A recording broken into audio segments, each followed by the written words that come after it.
Mrs. Johnson, you self-righteous woman.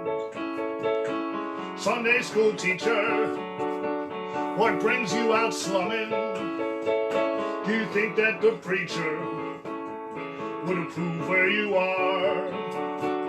Standing here visiting with a backsliding Christian in a neighborhood bar.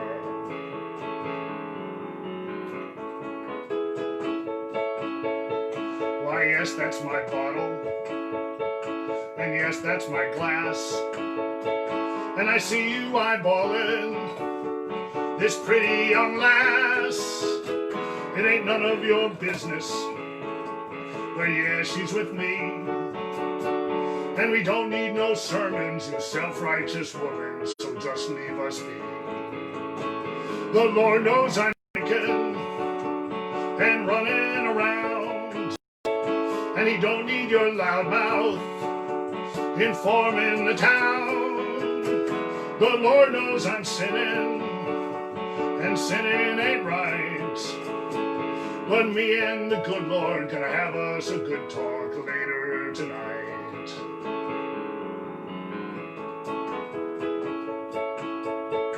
Goodbye, Mrs. Johnson, you self-righteous biddy.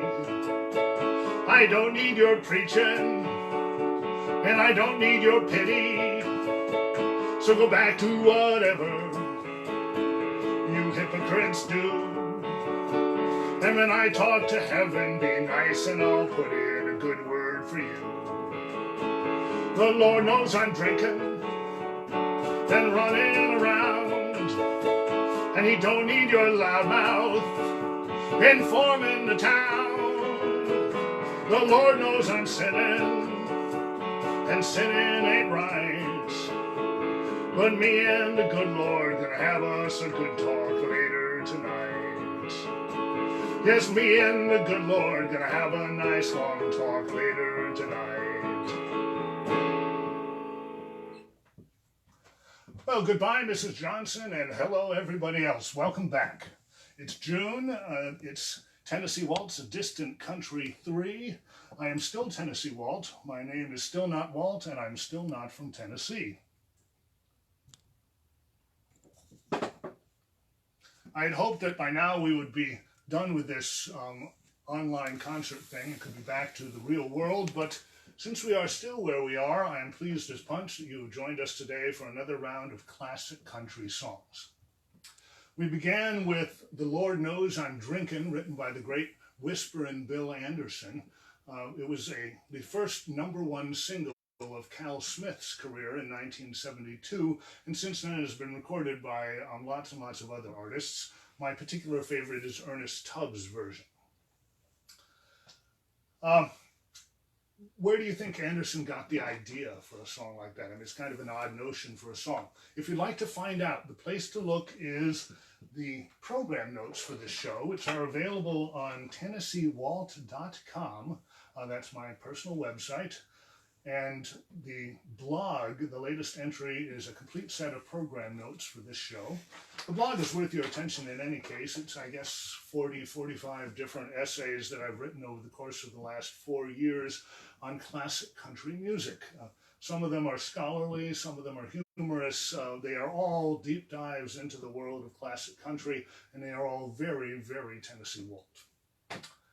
One other bit of housekeeping. This program is coming to you through the collaborative efforts of 53 different libraries in Nassau County, Suffolk County, Westchester County, and this time Staten Island as well. I'd like to give a shout out to one of those libraries, the Island Trees Public Library. In an alternate universe, I am there today, right this very moment, beginning a new show with them. In our universe, unfortunately, hello to Merle and Adamo and Island Trees, and we will eventually. Okay, so a big subgenre of the country music field is train songs, and I thought it might be fun to do a few of those today. This one was recorded at the Bristol Sessions of 1927, the famous Big Bang of country music. It was recorded on July 27th, 1927, by the man who wrote it, Blind Alfred Reed. It was recounting an event which had happened only a couple of months before and not very far away.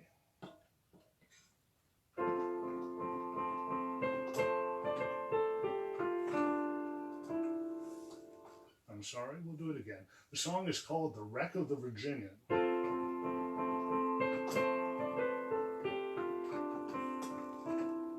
Last time.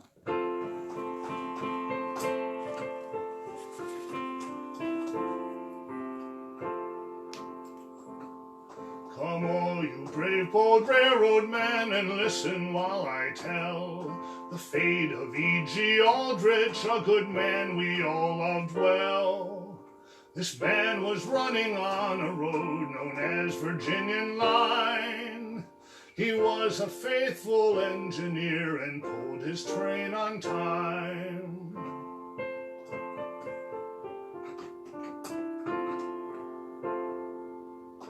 He was the oldest on the line, we always called him Dad. He loved his engine very much, he was the best we had. Frank O'Neill was his fireman, he was faithful, true, and brave.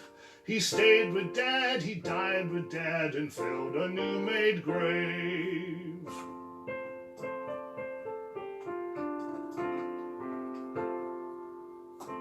It was a bright spring morning on the 24th of May. The train crew was at Roanoke, they were feeling fine and gay. Train number 3 left Roanoke en route to Huntington. Those poor men didn't know that they were making their last run.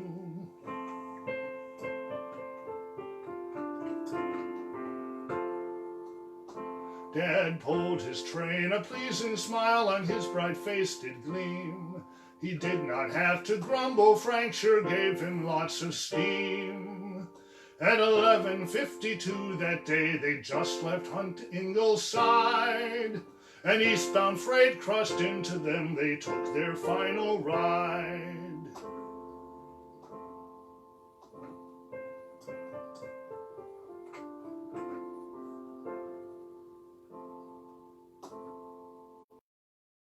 It's a good engineer to duty always. Dad entered into service in the year 1906. He did not have to work to live, they begged him to retire. But Dad would not give his consent, to run was his desire.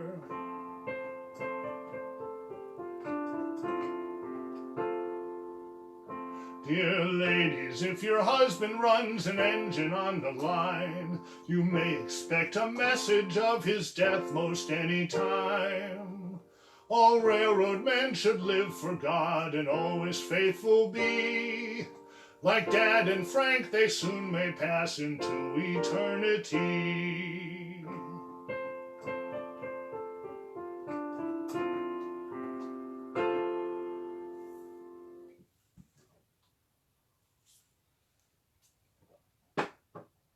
My father was not a country music fan.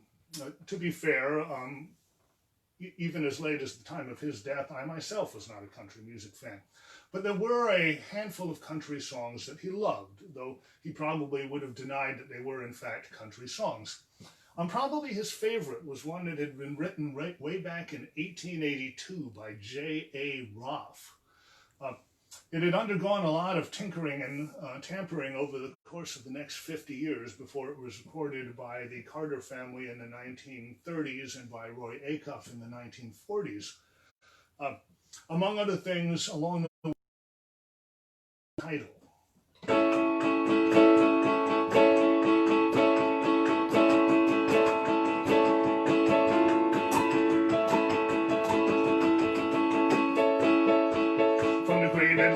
Ocean to the wide Pacific shore, from the loved ones left behind us to the ones we see once more. She's mighty tall and handsome and known quite well by all. She's a modern combination called the Wabash Cannonball.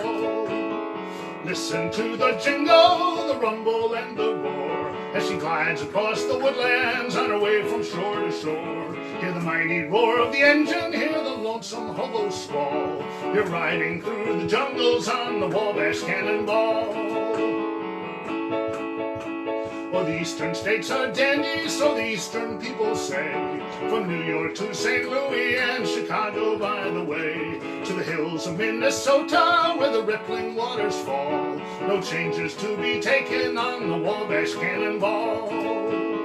Listen to the jingle, the rumble and the roar, as she glides across the woodlands on her way from shore to shore. Hear the mighty roar of the engine, hear the lonesome hobo squall. You're riding through the jungles on the Wabash Cannonball. So here's to old Seagaten, may his name forever stand, and always be remembered in the courts throughout the land. His earthly race is over and the curtains round him fall. We'll carry him home to victory on the Wabash Cannonball. Listen to the jingle, the rumble and the roar, as she glides across the woodlands on her way from shore to shore. Hear the mighty roar of the engine, hear the lonesome hobo squall. You're riding through the jungles on the Wabash Cannonball. Oh, I've rode the icy Limited, also the Royal Blue, and crossed the eastern country on Elkhorn #2. I've rode those highball trains from coast to coast and all, but I have found no the Wabash Cannonball. Listen to the jingle, the rumble and the roar, as she glides across the woodlands on her way from shore to shore. Hear the mighty roar of the engine, hear the lonesome hobo squall. You're riding through the jungles on the Wabash Cannonball. Oh, she came down from Birmingham one cold December day. As she walked through the station, you could hear all the people say, there's a girl from Tennessee, long and she's tall, and she came down from Birmingham on the Wabash Cannonball. Listen to the jingle, the rumble and the roar, as she glides across the woodlands on her way from shore to shore. Hear the mighty roar of the engines, hear the lonesome hobo squall. You're riding through the jungles on the Wabash Cannonball. You're riding through the jungles on the Wabash Cannonball.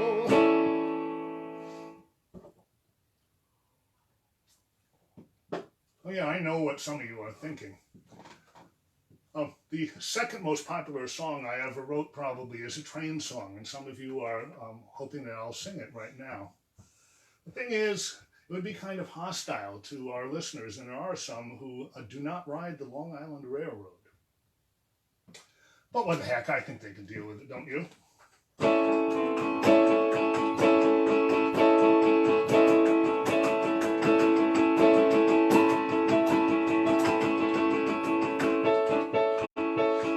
Atlantic Avenue, Penn Station to Bayshore, to Babylon or Montauk, to Ronkonkoma or more. They'll get you there an hour late if they get you there at all. You're riding through Long Island on the Wantagh Cannonball. Listen for the jingle, the rumble and the roar, or any sign you're not exactly where you were before. This train is hardly moving, it's slowing to a crawl. You're stuck outside Jamaica on the Wantagh Cannonball. Oh, you head home at 5 o'clock, all weary from your job. You step into Penn Station and get caught up in a mob. The crowd sweeps you right off your feet, but you're packed too tight to fall. You're waiting with the multitude for the Wantagh Cannonball. Listen for the jingle, the rumble and the roar, or any sign you're not exactly where you were before. This train is hardly moving, it's slowing to a crawl. You're stuck outside Jamaica on the Wantagh Cannonball. So here's to the commuter as she rattles through the land, with not much chance to find a seat or even room to stand. She's got a long, long way to go, but she's not getting far, 'cause they've got signal problems on the old LIRR. Listen for the jingle, the rumble and the roar, or any sign you're not exactly where you were before. This train is hardly moving, it's slowing to a crawl. You're stuck outside Jamaica on the Wantagh Cannonball. You're stuck outside Jamaica on the Wantagh Cannonball.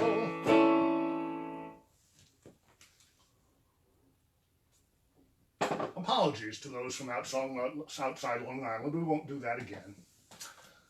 Okay, Jimmie Rodgers, the so-called father of country music, may have recorded more train songs than anybody else in the history of country music. So it's probably not surprising that the singing brakeman's biggest fan, Johnny Cash, broke through to stardom with a train song and subsequently recorded an entire album of train songs. This one was still the biggest hit of them all and was a number 4 hit in 1955 and a number 1 hit all over again in 1968. I hear the train a-comin', it's rolling round the bend, but I ain't seen the sunshine since I don't know when. I'm stuck in Folsom Prison, and time keeps dragging on, but that train keeps a-rolling on down to San Antonio. When I was just a baby, my mama told me, son, always be a good boy, don't ever play with guns. But I shot a man in Reno just to watch him die. When I hear that whistle blowing, I hang my head and cry. I bet there's rich folk eating in a fancy dining car.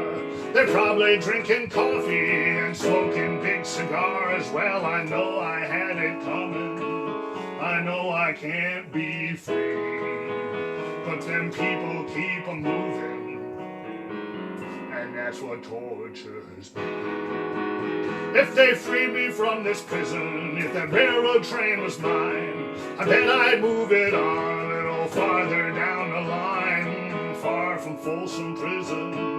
That's where I'd wanna stay, and I'd let that lonesome whistle blow my blues away.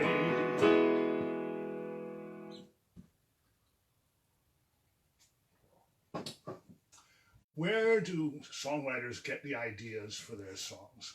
Well, there are almost as many answers to that question as there are to be asked about, but in the case of Folsom Prison Blues, Johnny Cash got half of his inspiration from a movie which he had seen, a 1951 documentary called Inside the Walls of Folsom Prison. The other half, well, maybe more than the other half, came from a song which he had heard, a 1953 song from a jazz concept album called 7 Dreams by Gordon Jenkins. One of the songs on that album was called Crescent City Blues. It was sung by Beverly Marr, an excellent singer who happened to be Gordon Jenkins' wife. And here to perform it for us today is Texas Sally, better known in civilian life as Sarah Holiday.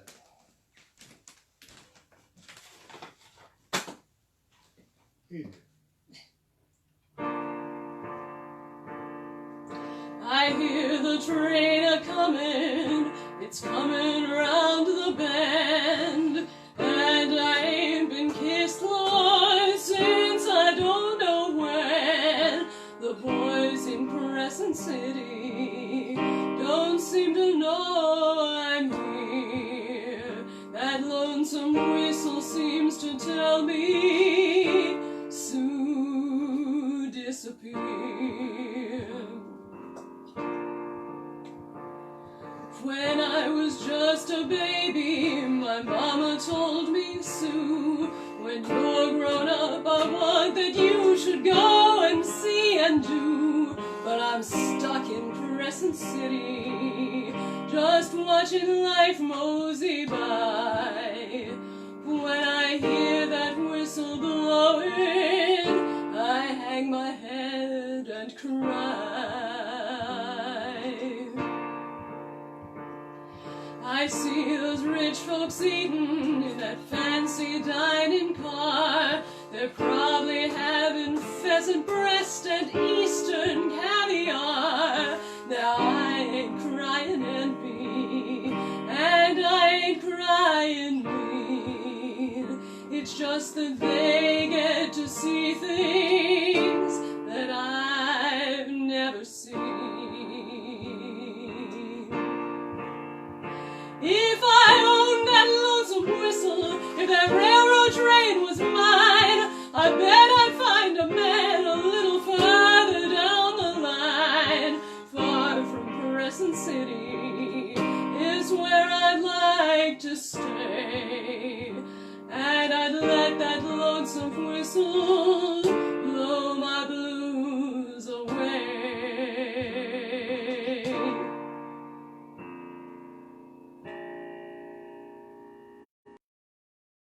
Thank you. That was very depressing. That's what we aim for.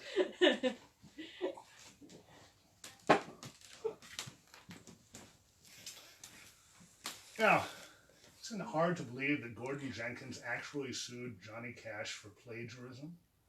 I mean, those two songs have practically nothing in common, other than the words and the music. Maybe that's why Cash settled out of court and made a large payment to Jenkins. It wasn't really the kind of thing that you could defend. Okay, before we go on to our next block, which is going to be songs celebrating the great women of country music, I'd like to take just a moment to talk to you, if I may, about libraries, as one does in these shows. I've done a lot of library shows over the course of the last 4 years, dozens and dozens. I've appeared at 13 different libraries, and many of them have been kind enough to have me back year after year. So I feel very close to libraries and to library audience. The shows I did was back on March 15th, which is a really long layoff for me. It was at the Hillside Public Library in New Hyde Park. The library closed an hour or so after I finished and has not reopened since then. Now, in the course of the last couple of months, the libraries have done a remarkable job of reinventing themselves as online institutions.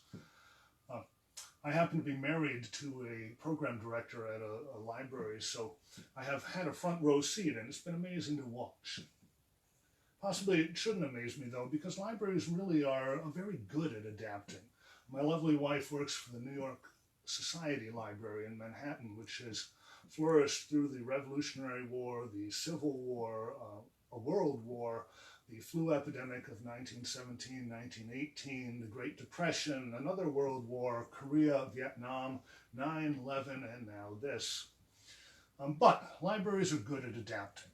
They've adapted in the course of the last 150 years to a world that suddenly included recordings, that suddenly included movies, radio, television, now the internet. Adapting is a big part of what libraries do. Nonetheless, they do have a very substantial challenge ahead of them as we launch into the reopening process. If it is possible for you to help them out financially or otherwise, please do so. Like I said in a Facebook post the other day, libraries are like vaccines. A library is a vaccine against ignorance, a vaccine against poverty, against fear and hatred and helplessness and despair. We are going to need those vaccines in the course of the next year or so. There's a lot of chaos going on now. There's a lot of chaos more to come.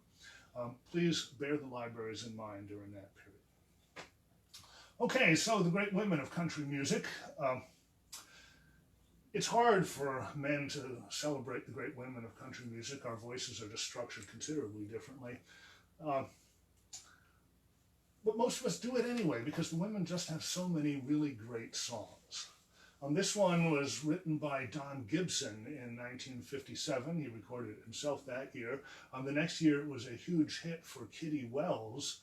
And only 4 years after that, in 1962, it was a #1 hit for Ray Charles, demonstrating conclusively that this is a song that works for male or female singers alike.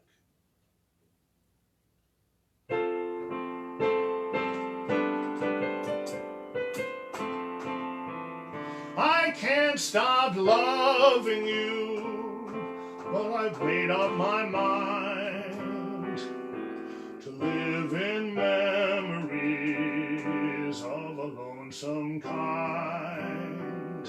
I can't stop wanting you, it's useless to say, so I'll just live my life in dreams of yesterday.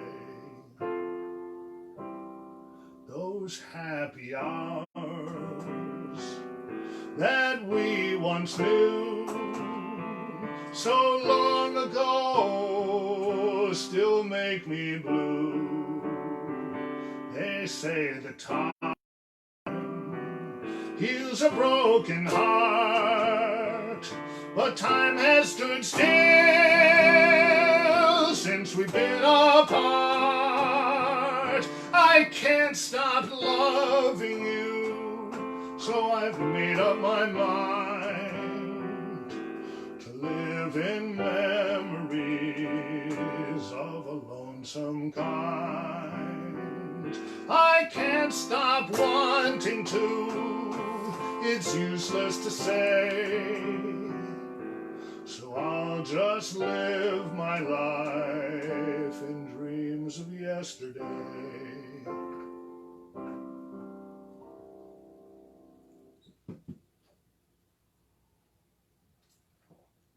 If the lyrics sounded subtly different than the ones you're used to, well, there's a reason for that. Check out my blog post of about a month ago called It Doesn't Go Like That for the explanation of why singers sometimes change the lyrics of perfectly good hit songs that they're covering.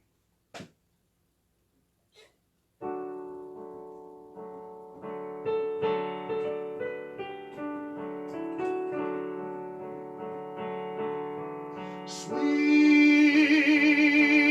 dreams of you every night I go through. Why can't I forget you and start my life anew, instead of having sweet dreams about you? You don't love me, it's plain. I should know you'll never wear my name. I should hate you the whole night through, instead of having sweet dreams about you.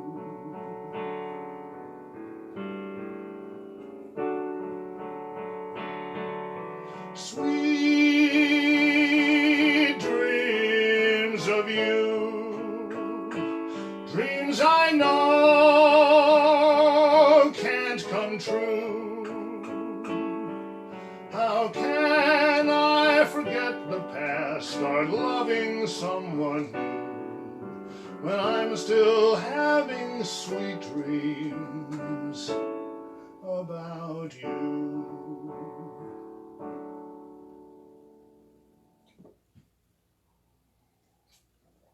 That was another one by the great Don Gibson. It's from 1955. It's been a true classic, covered by hundreds of artists. You are probably familiar with the Patsy Cline version from 1962, which is probably definitive. But I love Gibson's version, and there's also a terrific live version by Reba McEntire, which I would certainly recommend to you. I bonded with my young cousin Sidney McLean some years ago now, over our shared love for Taylor Swift, her music that is, not her personally, a woman whom I have long considered the greatest living songwriter under the age of 50. Now Sid is 40 odd years younger than I am and lives in North Carolina, so I think it's kind of impressive for any artist if they can transcend boundaries of region, boundaries of gender, and even boundaries of generation.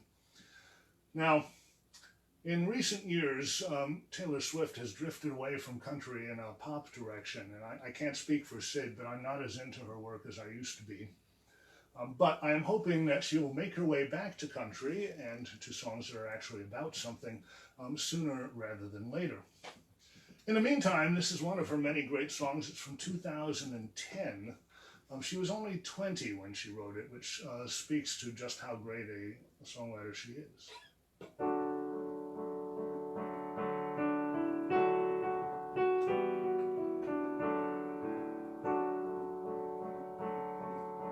I'm so glad you made time to see me. How's life? Tell me, how's your family? I haven't seen them in a while. You've been good, busier than ever. We small talk, work and the weather. Your guard's up and I know why. Because the last time you saw me is still burned in the back of your mind. You offered me your heart and I left you there to cry. But this is me swallowing my pride, standing in front of you saying I'm sorry for that night. And I go back to December all the time. It turns out freedom ain't nothing but missing you, wishing I'd realized what I had when you were mine. I'd go back to December, turn around and make it all right. I go back to December all the time.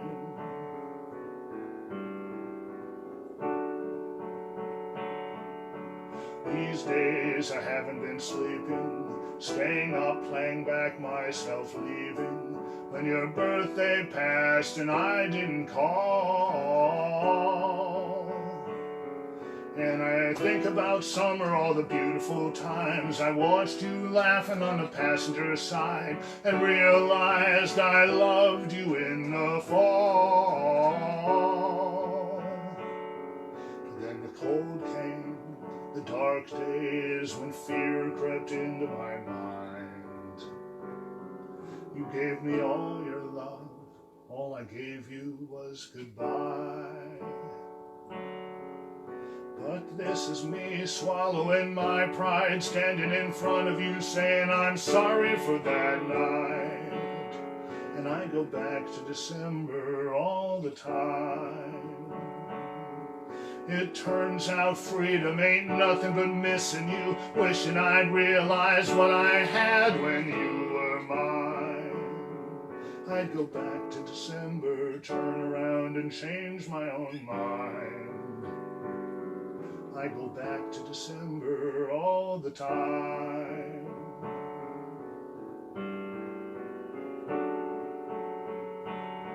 I miss your tan skin, your sweet smile, so good to me, so right.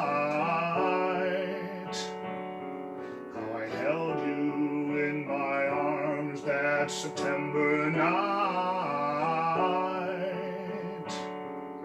The first time I ever saw you cry. Maybe this is wishful thinking, probably foolish dreaming, but if we loved again, I swear I'd treat you right. I'd go back in time and change it, but I can't. So if the chain is on your door, I understand. But this is me swallowing my pride, standing in front of you saying I'm sorry for that night.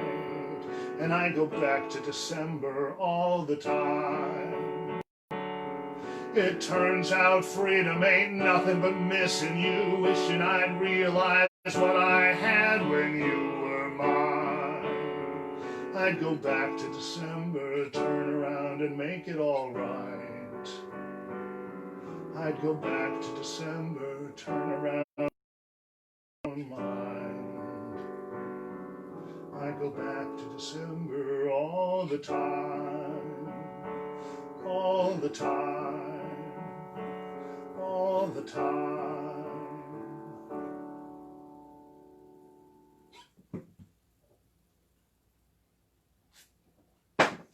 Want to know more about why I think Taylor Swift is so great? Check out the program notes on TennesseeWalt.com. So, from songs sung by women to songs sung about women. This one is by the great Merle Haggard, written and recorded by him in 1968, at which time it was the biggest hit of his career to that point.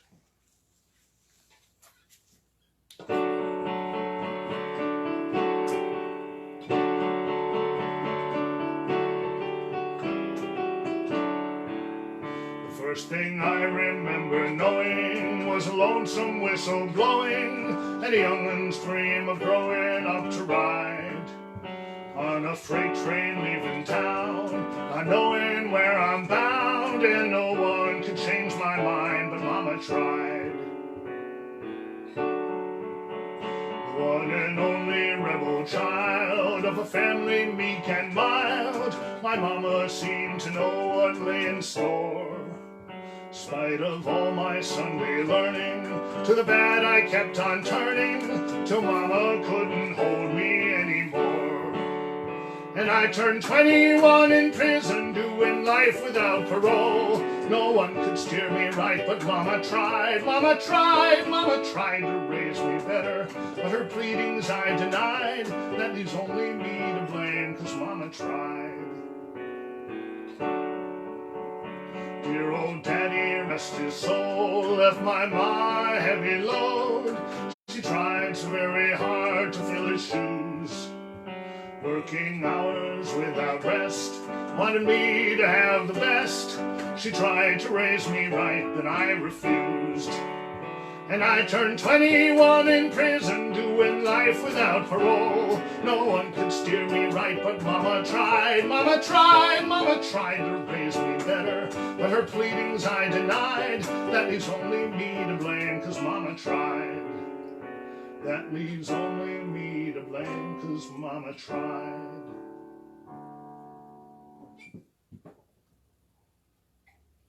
The whole world thinks of that as one of Merle Haggard's biggest hits. Personally, I first heard it as a Grateful Dead song, of all things. Their recording of it is still the one I hear in my head, and it's terrific, though I'm willing to concede, intellectually speaking, that Haggard's is just that little bit better.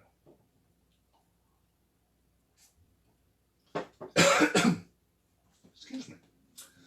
Haggard was one of the famously sexy male country stars of the 1950s and 1960s, including people like Johnny Cash and Merle Haggard. Even in the 50s, a young guy named Elvis Presley, who was still considered a country star at that time. Hank Snow was not among that number. That Snow right here. A childhood of sickness and poverty had left him short and spindly, with big ears and a receding hairline, which led him to a series of ill-advised hairpieces, when really he should have just worn a cowboy hat. He was also pushing 40 by the time he broke through in Nashville. This may be why he was intrigued when his frequent songwriting partner, Cy Coben, offered him this song, which was a #2 hit for Snow in 1952.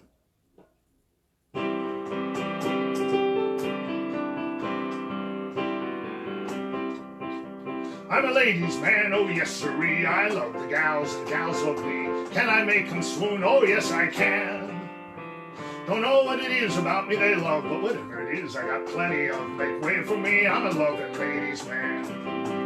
I'm a ladies' man, and that's no crime. I like them round me all the time. I've got a line of talk they understand. Now you may like a baseball game, but as for me, that's much too tame. I get my thrills just being a ladies' man.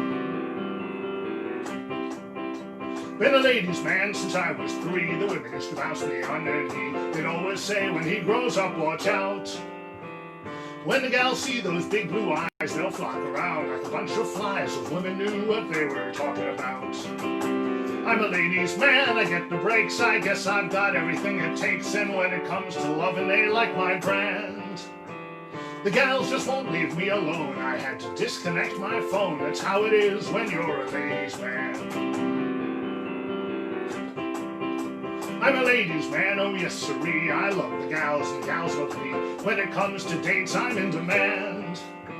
I like them short and I like them tall. As a matter of fact, I love them all. Make way for me, I'm a loving ladies' man.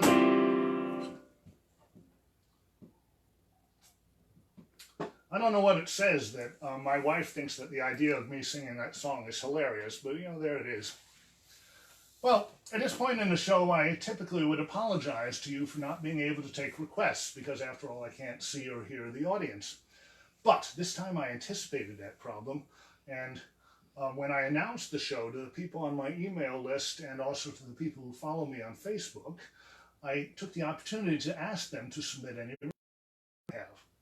And I was amply rewarded with this. I couldn't possibly do all of the songs that I was asked to sing, but I thought I would do a few of them for you. Gail in North Carolina asked for this one. It's the answer to a trivia question. The question is, what song was the shortest ever to top the Billboard Top 40? What was the song of the least duration that was the shortest #1 hit on the Billboard Top 40? The answer is this one, which was a country hit for Pee Wee King and Red Stewart in 1948.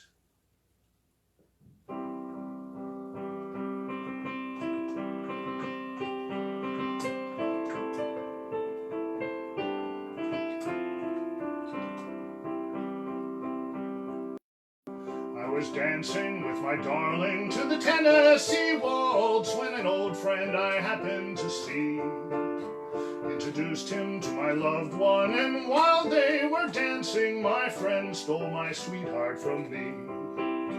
I remember the night and the Tennessee waltz, only God knows how much I have lost.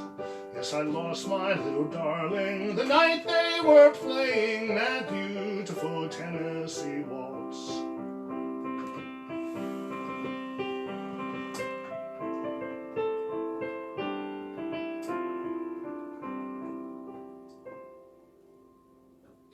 It's also a great song to take your performing name from. This next one was requested by my mother-in-law, so you knew it would get a good hearing. And one of the best things about my lovely wife is my mother-in-law, who is terrific. Maybe that's not surprising under the circumstances, but I used to be a stand-up comedian, and having a great mother-in-law is just death for a comic. But for a country singer, what could be better than having a mother-in-law who says things like, "How about something from Jimmie Rogers?" I just received your letter, you're down and out, you say. At first I thought I would tell you to travel on the other way, but in my memory lingers all you once were. I'm gonna give you another chance to prove what you can be.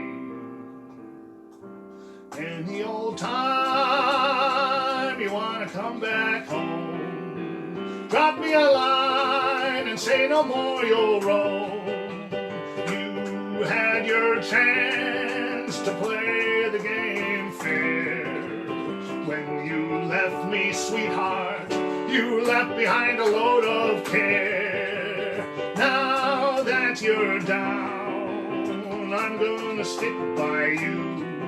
If you will only say your roving days are through, you'll find me here like the day you left me alone. Any old time you wanna come back home.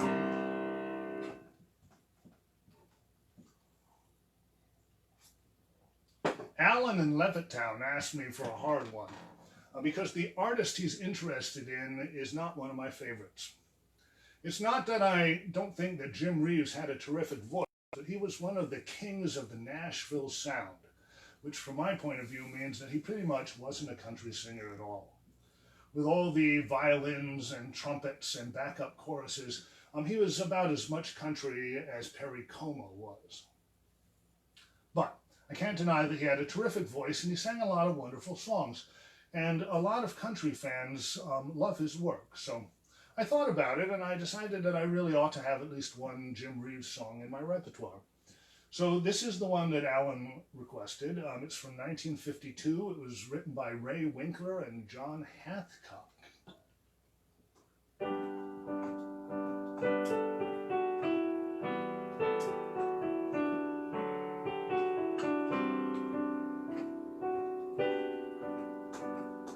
Welcome to my world, won't you come on in?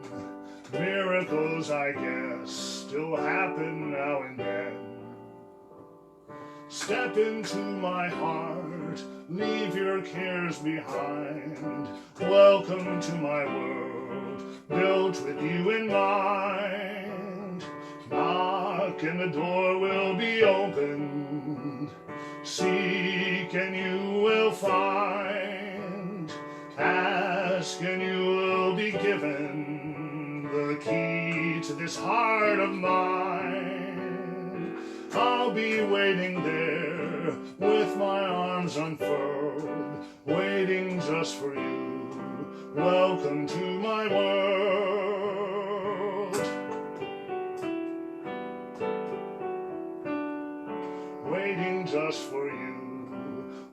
welcome to my world.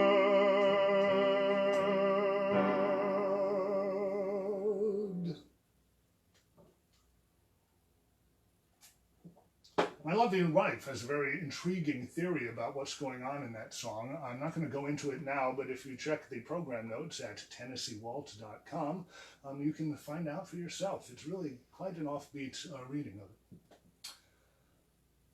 it. Izzy in Massapequa asked for this one. It's another Hank Williams classic. It's from 1952.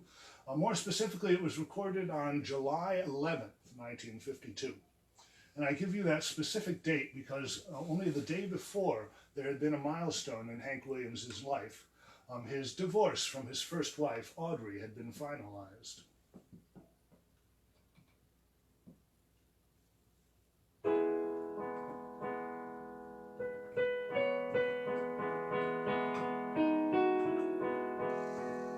The news is out all over town that you've been seen running round. I know that I should leave, but then I just can't go. You win again. This heart of mine could never see what everybody knew but me. Just trusting you was my great sin. What can I do? You win again. I'm sorry for now, for soon his head like mine will bow. He'll give his heart, but all in vain. And someday soon you'll win again. You have no heart, you have no shame. You take true love and give the blame. I guess that I should not complain. I love you still. You win again.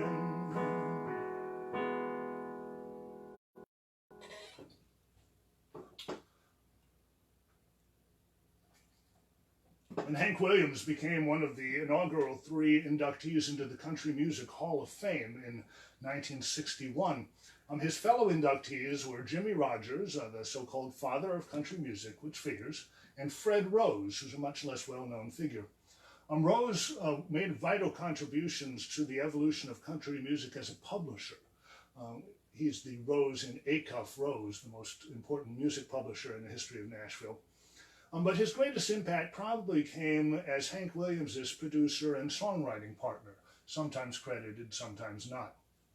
On You Win Again, his contribution was not big enough to earn him a songwriting credit, probably fairly, because he put in only 2 words. However, they were important words.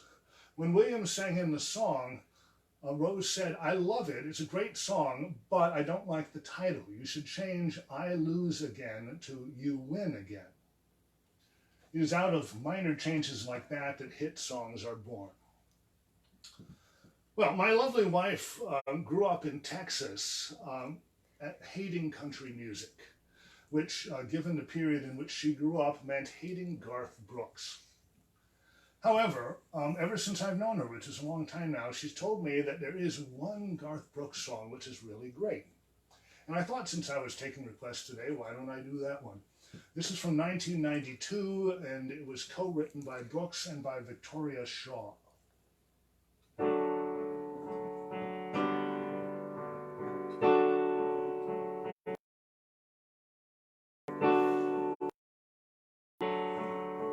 A dream is like a river, ever changing as it flows, and the dreamer's just a vessel that must follow where it goes.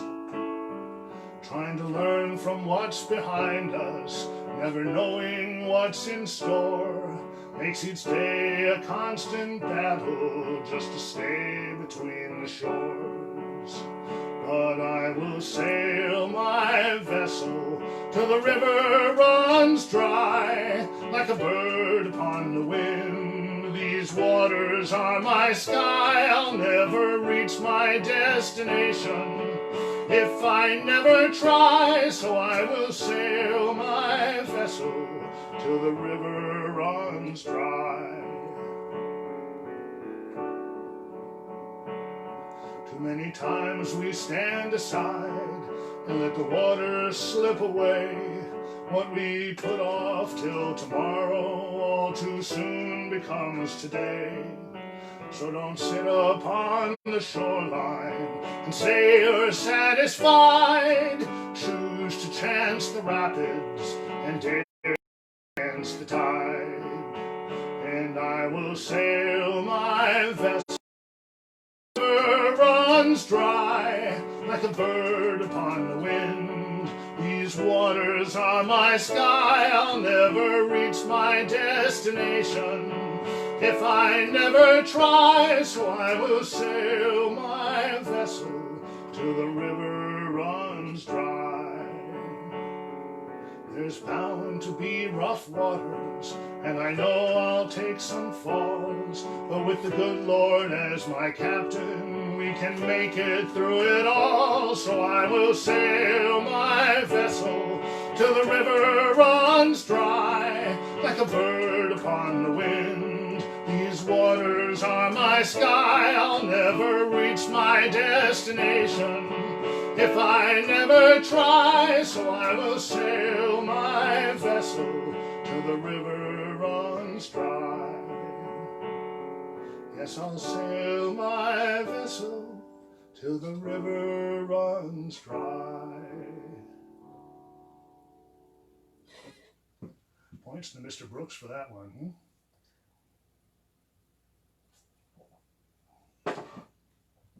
Tom in West Gilgo Beach offered a request that opens a lot of doors for discussion, more probably than we want to go into here. Tom is of a very particular generation because when he thinks of the genre that I am performing from today, he thinks of it as country and western music. Now, the question of why it's called country music is very easily answered. Most genres of music take their name from what Billboard chooses to call them on their charts in which they track record sales. When you say that Ladies Man was a #2 country hit for Hank Snow in 1952, what you mean is that in 1952 it was on the country chart at #2 in Billboard. The thing is, though, it wasn't. Billboard, when it started covering country as a separate genre in the 1930s, labeled it hillbilly music. And this was not always well received by the members of the trade, who saw it as pejorative. In 1949, a group of artists led by Ernest Tubb, who at the time was the biggest name in country music and thus carried a lot of clout, came to Billboard and said that they didn't care for the name hillbilly music. Now, maybe Tubb thought it was pejorative, or maybe Tubb was from Crisp, Texas, a town so small that it doesn't even exist anymore. All that's left is a sign by the road that says, "Welcome to Crisp, hometown of Ernest Tubb." But it is flat. It is incredibly flat. There is no chance that Ernest Tubb, whatever you may think of him, could be described as a hillbilly. In any case, he asked Billboard to think about changing it, and they said, well, sure, we'd think about that. What should we call it? And Tubb said, well, how about country music? And Billboard said, sure, and they shook hands on it, and off they went. However, when word got around in the industry that the chart was being renamed country music, some people at Columbia Records saw an opportunity. Now, Columbia had a very popular band called the Sons of the Pioneers. It was a vocal group best known because its original lead vocalist went on to solo stardom as Roy Rogers. But the Sons were still very popular. The problem that Columbia had was they were never #1 on the charts because they were placed in the pop charts. They were singing what was known in the trade as Western music, which was not considered a separate genre of its own. Reasonably so, because it was composed out of Los Angeles. It was had nothing to do with the Old West. The songs that they sung in those days were today a mix of what we would call Victorian parlor ballads and folk songs. Western music was the music of cowboy movies. And there were a lot of songwriters who worked very hard churning out material for those things because there were an awful lot of singing cowboy pictures. And the Sons of the Pioneers appealed to that crowd, but they were competing with the and Artie Shaws and so forth on the main pop charts. And Columbia knew that there was very little chance that no matter how great they were, the Sons of the Pioneers would ever make it to #1. So they were prospecting for some other chart, which would be a little bit less competitive. So when they heard the name of the Hillbilly chart, and the Sons of the Pioneers definitely were not hillbillies, when they heard that they were changing it to country music, Columbia sent somebody to talk to the people at Billboard to say, well, how about making it country and Western music? And Columbia was a huge advertiser in Billboard, so they got listened to. And when they announced the change in 1949, they announced that they were making it country and Western music. There's nothing wrong with that, except there is no such thing as country and Western music. There's country music and there's Western music. It's like having a chart called Broadway and hip hop. They're two different things, and you could put them on the same chart and compare things, but musically there's no connection between them. And indeed, it took 13 years, but Billboard eventually decided that they had been wrong, and in 1962 changed it to simply country music, which is what it has been now for going on 60 years. But for a certain small percentage of people who came of age between 1949 and 1962, it is and always will be country and Western music. So there is your bit of history for today. Not that some of the Western music stars weren't actually former country stars. Roy Rogers, by the end of the 1930s, was the king of the cowboy movies, but he was not the first one. Okay, by the 40s, he was king of cowboy movies. The first king of the cowboy movies had been Gene Autry, and Autry, who was still a big star into the 50s, had started out as a country singer in the late 20s and early 30s, more specifically as a Jimmie Rogers imitator. If you listen to his music from the early 30s, he's yodeling, he's doing covers of Jimmie Rogers songs. He really sounds uncannily like Jimmie Rogers. In the mid-30s, he started trying to get into movies, though, and the movies thought that Jimmie Rogers' sound was not only old-fashioned, but also rustic, and they wanted a more pop sound, so Autry went in that direction. His breakthrough hit came in 1939 with a song which was very much a Jimmie Rogers song in terms of its content, and it happens to be the song that Tom in West Gilgo Beach asked me for. It is co-written by Autry and Johnny Marvin, who was mainly a ukulele virtuoso, but also a songwriter, and it goes something like this.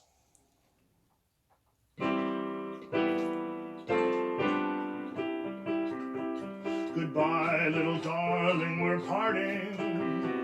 I know it's hard to say goodbye. I'm sorry I've completely blanked. Let me do that again.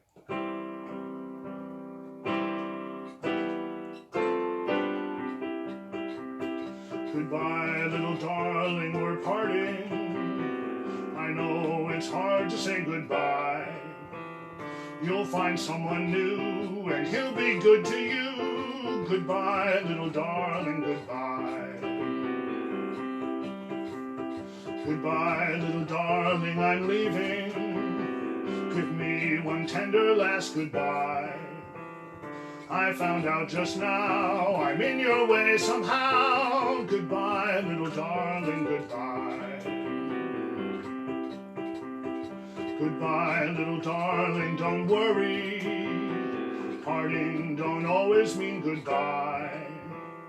You will always be in my memory. Goodbye, little darling, goodbye. Goodbye, little darling, I'll miss you. Miss you like the stars would miss the sky. Though we have to part, you're always in my heart. Goodbye, little darling, goodbye. Goodbye, little darling, goodbye. Started out poorly, ended reasonably well. Not unlike your average cowboy movie. If you've actually seen the movie from which this is from, you may think, hey, he left out a verse. That is not actually accidental. I am pretty sure that what you've just heard is the song as Autry and Marvin wrote it, as a country song. However, there is a fifth verse, which he sings in the movie. I'm pretty sure that was added by the studio, possibly even without the songwriter's knowledge. It fundamentally changes what the song is, in fact, directly contradicts everything that's gone before. If you'd like to hear, or at least see, the missing fifth verse, again, TennesseeWalt.com, that's where your program notes are, and that will give you a whole explanation of why I think that verse is bogus. All right, we are getting towards the end of the show, so I got a little bit of business to attend to. First, as I said, the program notes are at TennesseeWalt.com, first entry in the blog. As soon as the show is over, or any time thereafter, you can learn more about each and every one of the songs in this show by checking out the program notes. Number two, if you are wishing that you had been asked for a request, there is something you can do about that. You can drop me an email at 10walt@gmail.com. That's TENNWALT@gmail.com.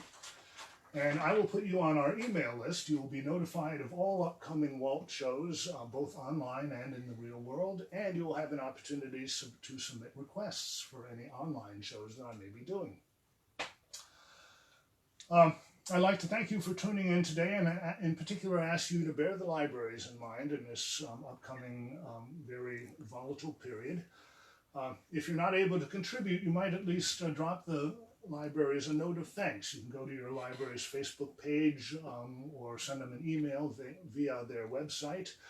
Or once the libraries reopen, stop by and say thank you. Not for reopening, but for all the things they've done for the community for decades and decades now. They deserve it. A few other random thank yous to Marie Arnold at the Baldwin Public Library, whose idea in late March sparked this whole thing that brings us here today for the third time.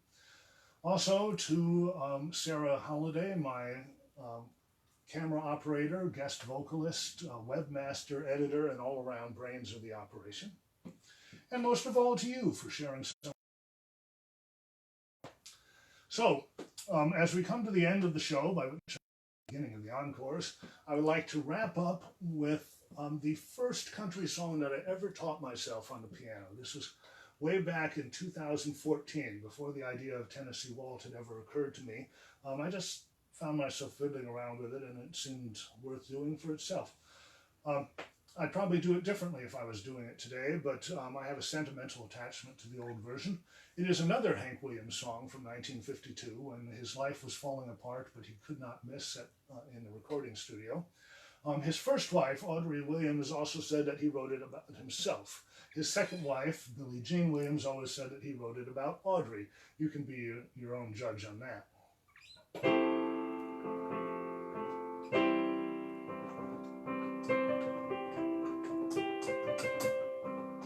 Your cheating heart will make you weep.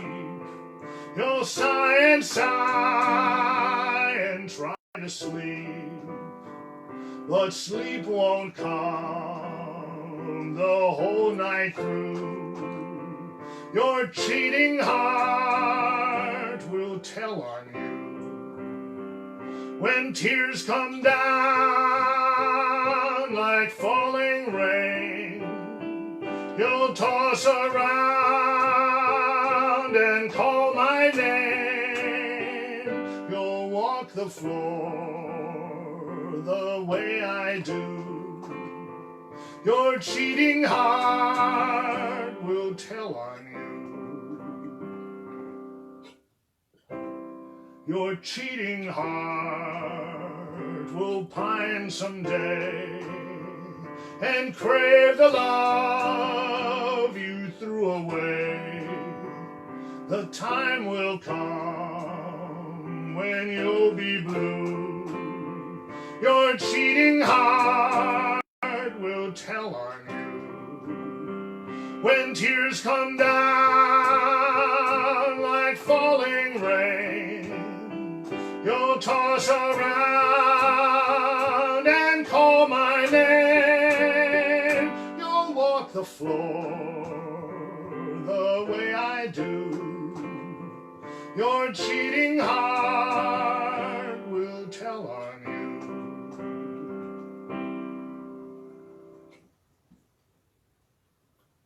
You are just panting for encores, I can just tell. I can feel it right in here. All right, since you've been so kind, I will do a few of my own songs to wrap things up. This one is from 2019.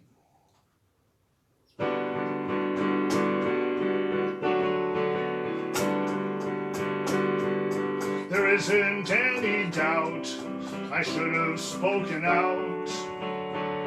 Should have told you how I feel, that you know my love was real. There isn't any doubt I should have talked to you, but I'm doing what I always do. I'm taking the easy way out. There isn't any doubt I felt my luck run out. Can't believe I didn't see this was how it had to be. There isn't any doubt, but this is nothing new.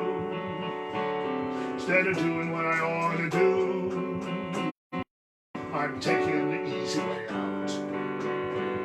And standing in the rain, I hear the whistle loud and plain, and I'm getting on that train, running away from you.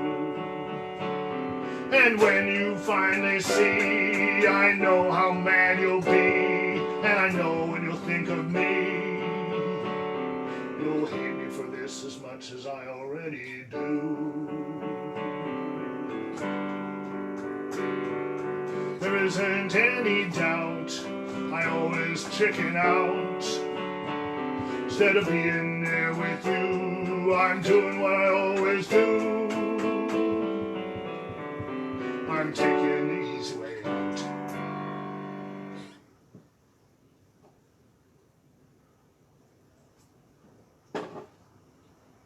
Since we last met, I've had a birthday. I turned 59. It's a very exciting age because this is the last year before I enter the not very desirable demographic of 60 and older. So this is the last year in which advertisers will care about me or about what I think. So it's a very exciting time, and I'm trying to use my power responsibly while it lasts. This song, however, was actually written last month, before my birthday, back when I was a naive and dewy-eyed boy of 58, but it does still apply.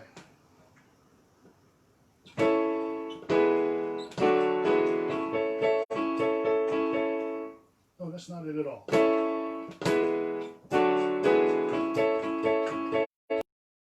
Young, there were some things I did a certain way that I would do much differently or not at all today. I knew then what I know now, it's curious to say, I might not be as good a person as I am today.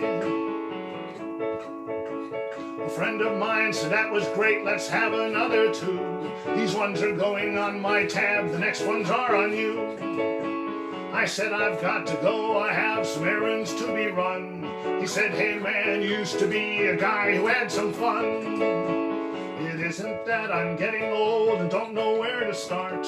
It isn't that I'm getting old and haven't got the heart. It isn't that I'm getting old and things just fall apart. It isn't that I'm getting old, it's that I've gotten smart.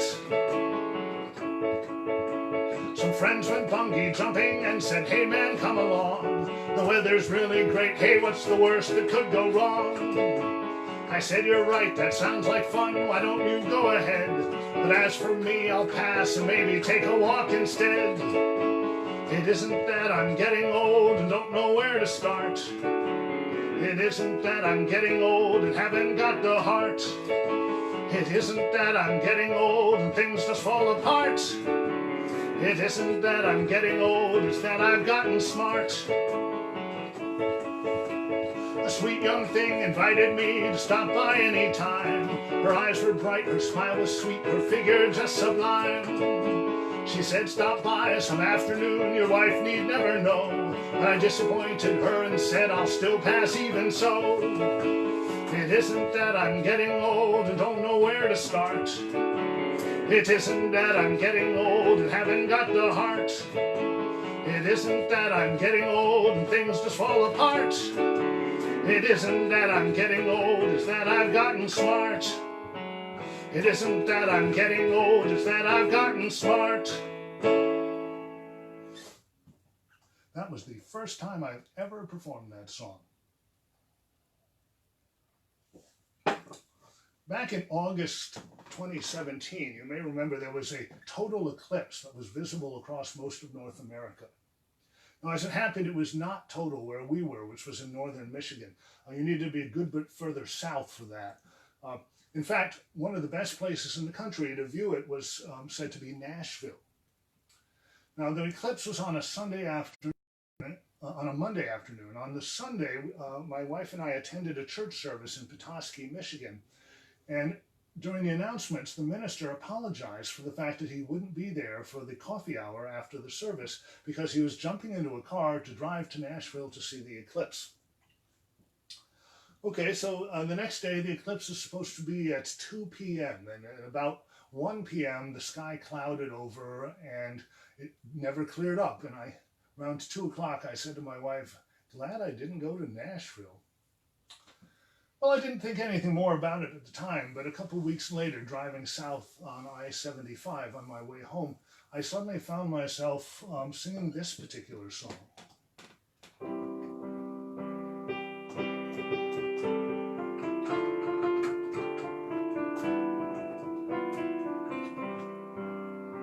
Glad I didn't go to Nashville, didn't go to see the moon blot out the sun. Glad I didn't go to Nashville, didn't seem to me it would have been much fun. Glad I didn't make my way down there, I didn't spend my day down there, didn't happen to bump into anyone. Glad I didn't go to Nashville, it's much harder of a drive than it appears. Glad I didn't go to Nashville and go out to get myself a couple beers. Glad I didn't chance to stop into, so glad I didn't drop into a place I hadn't been inside for years. Glad I didn't go to Nashville, didn't go to see the moon blot out the sun. Glad I didn't go to Nashville, would have been the dumbest thing I could have done. Glad I didn't go to Nashville then, I'll probably never go again. Wouldn't want to just bump into anyone.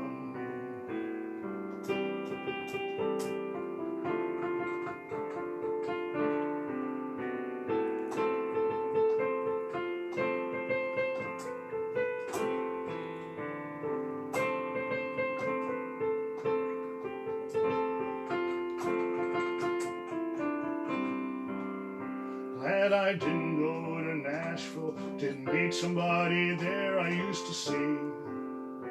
Glad I didn't see her face the moment that she realized that it was me.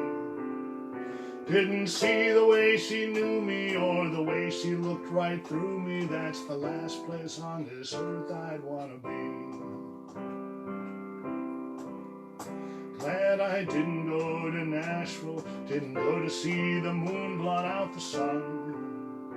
Glad I didn't go to Nashville, would have been the dumbest thing I could have done. Glad I didn't go to Nashville, then I'll probably never go again. Wouldn't want to just bump into anyone. Would never want to bump into anyone.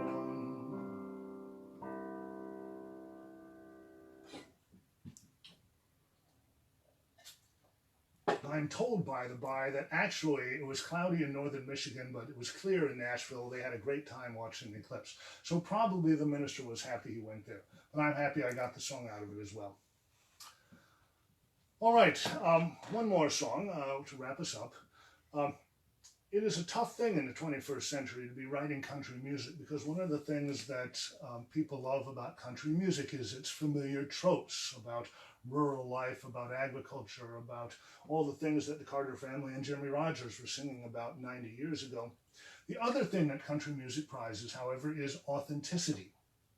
And if you go to, say, Chapman, Alabama, where Hank Williams was from, or Dyess, Arkansas, where Johnny Cash was from, or Butcher Holler, Kentucky, where Loretta Lynn was from. In those days, these were pretty remote places, but today you'll see satellite dishes everywhere you look.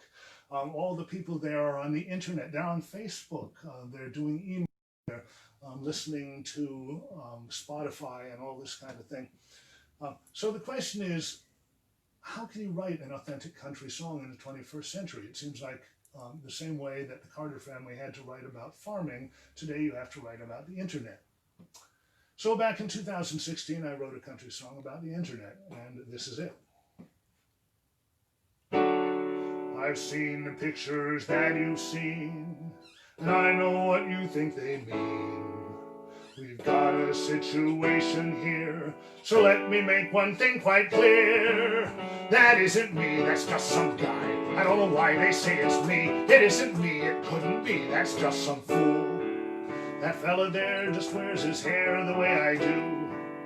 He wears a hat resembling that I do too. He's just some ass with time to pass, who has no class and thinks he's cool. But can't you see, that isn't me, that's just some guy. I don't know why they say it's me. It isn't me, it couldn't be, that's just some fool. If he had clothes, still I suppose he'd be out of line. I agree with you that his tattoo looks a bit like mine. He's just some punk, thinks he's a hunk, who films his junk and thinks he's cool. But obviously that isn't me, that's just some guy. I don't know why they say it's me. It isn't me, it couldn't be, that's just some fool. He's the kind of dope who would forget that there's an internet, and everyone these days has got a phone.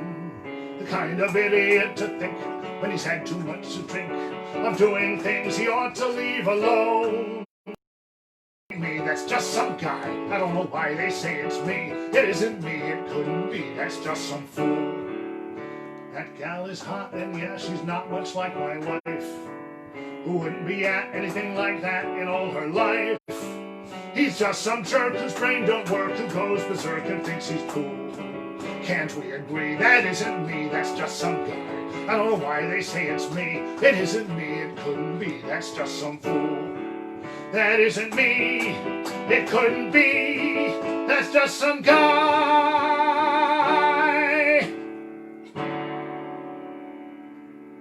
Thanks for coming, everybody. See you around, and take care of yourselves.